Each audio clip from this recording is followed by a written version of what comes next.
maintenant, on va accueillir sur la piste une cavalière qui représente l'Espagne, Maud González, qui est la sœur de Lionel González, c'est ça? Qui est un cavalier bien connu oui, c'est un cavalier bien connu. Et Maud, elle avait couru le Cross Indoor de Saumur il n'y a pas si longtemps, il y a une quinzaine de jours, 15 jours, 3 semaines.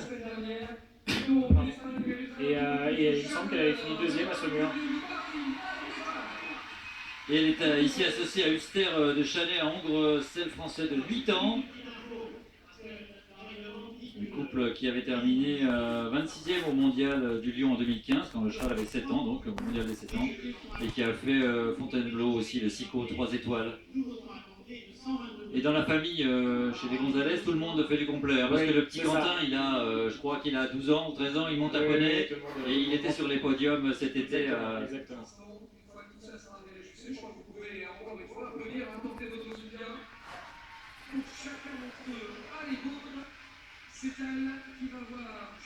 Et est-ce que ça vous tente, vous, Thibaut, ce type d'épreuve à faire, ou peut-être n'avez-vous pas le cheval? Pour l'instant, j'ai pas le cheval pour, mais c'est vrai que le jour où j'aurai un cheval qui me permettra de faire ça, oui, c'est un bon moment à passer.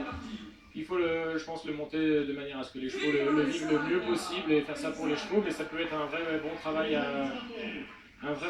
pour les chevaux, de répétition de gamme, de période d'hiver pour préparer une saison de concours. Donc effectivement, je pense que c'est un circuit qui peut en même temps préparer les chevaux pour la compétition pendant la saison de concours. Allez, c'est parti pour Maud González et Huster de Chalet.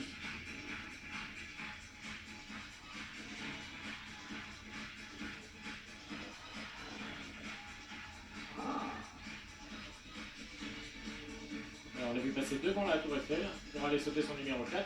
Alors c'est peut-être la stratégie, bon, on voit qu'elle va pas très très vite, mais en revanche, elle saute très très court, elle sert tous ses virages. On a un cheval qui saute avec beaucoup de force.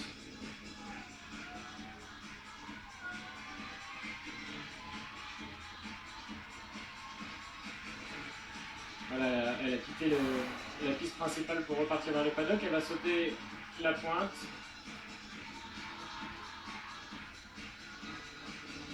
Voilà, demi-tour à droite, le tonneau, avant d'aller vers la combinaison des deux coffres.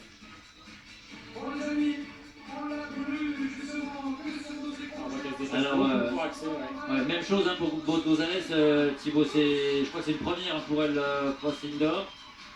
Ou elle a peut-être. Peut-être qu'elle a couru à Saumur récemment, mais en tout cas.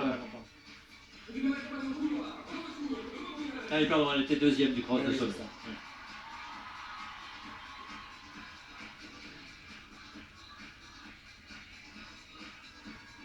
Mais bon, j'en ai parlé un petit peu avec Roman Yakovlev, 4 points ici, là, sur le vertical sur bidet. Cet après-midi, qui disait oui, c'est bien Saumur, c'est super, mais c'est entre nous, c'est en famille. C'est moins le public de l'extérieur. Alors ici, ça peut être un petit peu différent, elle m'a dit. C'est vrai, il y a plus de monde ici qu'à Saumur. Voilà, donc c'est une ambiance qui est sans doute un peu différente ici. Il y a une ambiance un petit peu plus électrique ici. C'est vrai que ça peut changer pas mal de choses pour les chevaux, même pour les cavaliers.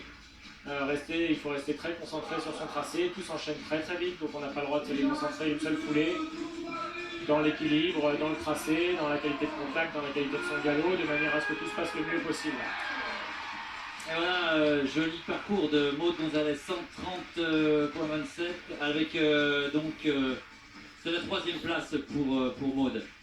On l'a vu avec 4 points donc, sur ce.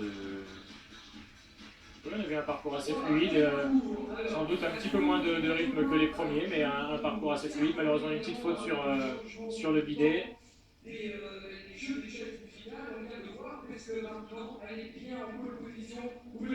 Ouais, c'est toute la difficulté de cette épreuve, trouver l'équilibre entre la vitesse et garder les chevaux bien équilibrés pour aller sauter les barres de concours. Voilà, le soin des abords, surtout sur ces obstacles-là qui sont très fragiles.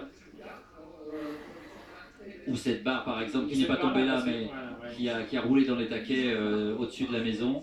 Et avec Jean-Luc Gorin, son craignait, enfin il craignait le vertical de sortie aussi.